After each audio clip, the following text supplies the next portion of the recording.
welcome to the True Crime Never Sleeps podcast. I'm your host, Larry Lace. Today we're giving you a bonus episode based on the Delphi murders. It's the murder of two young teens in Delphi, Indiana. The town of Delphi, Indiana is your regular small town community where everyone knows everyone, where you can sleep with your door unlocked.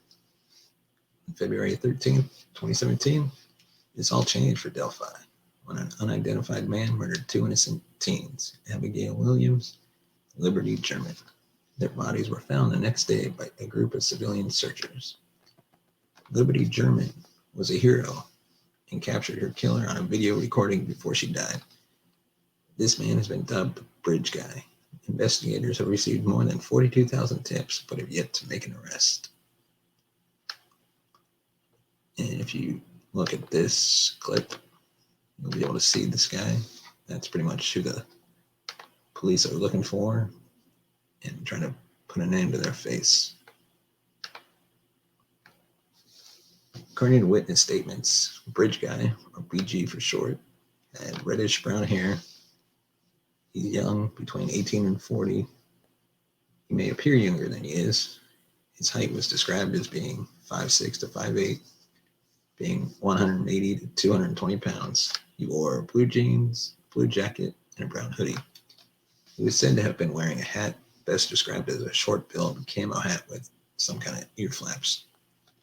The hat actually is not mentioned in any of the FBI wanted posters. Another witness has said he wore a white scarf when he left the trails. While you cannot see his face due to the distance from Libby as she took the video, we can see what his body looks like, his general height, weight, the way he walks as he crosses the bridge toward the girls. You can also notice he looks like he's somewhat familiar with the bridge. We can see his clothing. One sketch portrays BG with short, wavy, curly hair.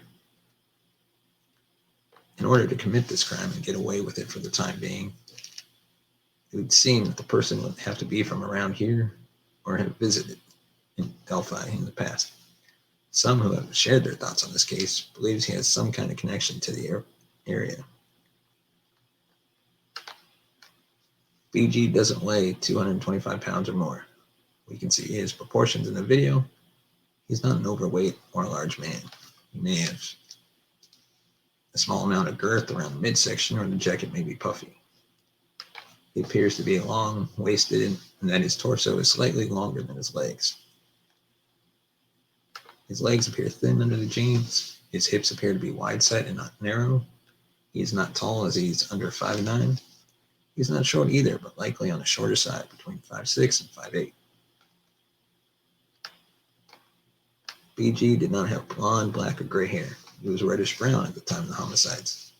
His hair looks wavy, curly. He wasn't bald or significantly thinning.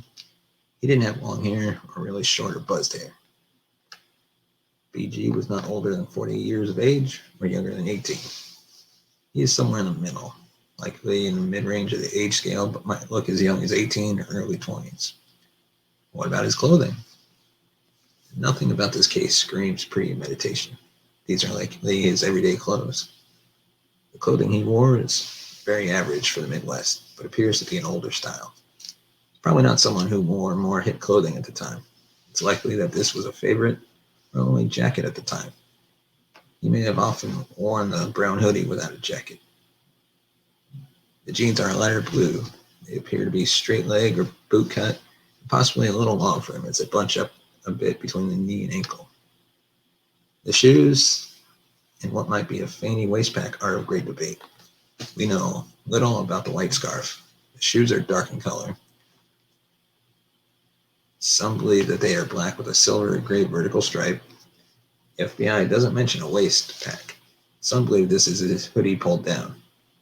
Others believe he's wearing some type of waist pack. The scarf is only described as white with no other detail. Two sketches of unknown origin show the scarf stopping just below the nose. The man depicted in these sketches and photos is a sexually sadistic serial killer. He will kill again. He has killed before Delphi.